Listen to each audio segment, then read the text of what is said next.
സംഖ്യാപുസ്തകം 17:1-10 യഹോവ പിന്നെയും മോശെയോട് അരുളിച്ചെയ്തത്, ഇസ്രായേൽ മക്കളോട് സംസാരിച്ച് അവരുടെ പക്കൽ നിന്ന് ഗോത്രം ഗോത്രമായി സകല ഗോത്രപ്രഭുക്കന്മാരോടും ഓരോ വടി വീതം 12 വടി വാങ്ങി ഓരോരുത്തൻ്റെ വടിമേൽ അവൻ്റെ പേർ എഴുതുക.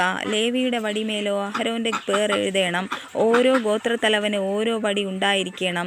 സമാഗമന കൂടാരത്തിൽ ഞാൻ നിങ്ങൾക്ക് വെളിപ്പെടുന്ന ഇടമായ സാക്ഷ്യത്തിൻ്റെ മുൻപാകെ അവയെ വയ്ക്കണം. ഞാൻ തിരഞ്ഞെടുക്കുന്നവൻ്റെ വടി തളിർക്കും.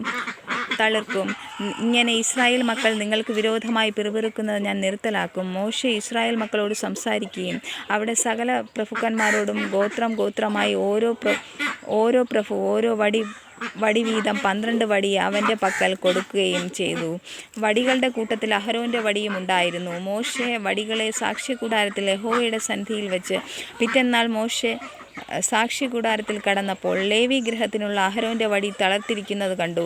അത് തളർത്തു പൂത്ത് ബദാം ഫലം കായ്ച്ചിരുന്നു. മോശെ വടികളെല്ലാം യഹോവയുടെ സന്നിധിയിൽ നിന്ന് എടുത്ത് ഇസ്രായേൽ മക്കളുടെ അടുക്കൽ പുറത്തു കൊണ്ടുവന്നു. അവർ ഓരോരുത്തൻ താന്താൻ്റെ വടി നോക്കിയെടുത്തു. യഹോവ മോശെയോട്, അഹരോൻ്റെ വടി മത്സരികൾക്ക് ഒരു അടയാളമായി സൂക്ഷിക്കേണ്ടതിന് സാക്ഷ്യത്തിൻ്റെ മുൻപിൽ തിരികെ കൊണ്ടുവരിക. അവർ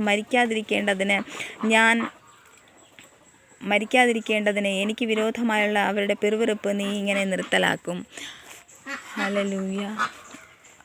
മോശെ എന്ന പ്രവാചകന് ദൈവം വെളിപ്പെടുത്തിയത് ആ വടി തളിർക്കുമെന്ന് മാത്രമാണ്. നീ പ്രതീക്ഷിക്കുന്നത് നിൻ്റെ വടി ഏറ്റവും ഉണങ്ങിയത് അത് തളിർക്കാനോ പൂക്കാനോ ഒരു സാധ്യതയുമില്ല എന്ന് നീ ലോകക്കാർ ചിന്തിക്കുമ്പോൾ കർത്താവ് പ്രവാചകൻ ചിന്തിച്ചതിനേക്കാൾ ലോകക്കാർ ചിന്തിച്ചതിനേക്കാൾ അപ്പുറമായി തളിർക്കുക മാത്രമല്ല പൂത്ത് ബദാം ഫലം കായ്ക്കുവാൻ ആ വടിയെ ദൈവം അനുഗ്രഹിച്ചെങ്കിൽ നിൻ്റെ ജീവിതമാകുന്ന വടിയെ കർത്താവ് വെറും ഒരു തളിർപ്പ് മാത്രമല്ല, ലോകരുടെ മുൻപിൽ അപമാനിച്ചവരുടെ നിന്ദിച്ചവരുടെ മുൻപിൽ പൂക്കുക മാത്രമല്ല കായ്ക്കുകയും തളിർക്കുക മാത്രമല്ല പൂക്കുകയും കായ്ക്കുകയും ചെയ്യുന്ന ഒരു തരത്തിൽ നിൻ്റെ ജീവിതത്തെ അനുഗ്രഹിക്കുന്ന ഒരു കർത്താവിൻ്റെ കരങ്ങളിൽ നമുക്ക് താണിരിക്കാം. കർത്താവ് നമ്മെ അനുഗ്രഹിക്കും. അതിനായി കർത്താവ് സഹായിക്കും. യേശുവിൻ നാമത്തിൽ തന്നെ ആമേൻ.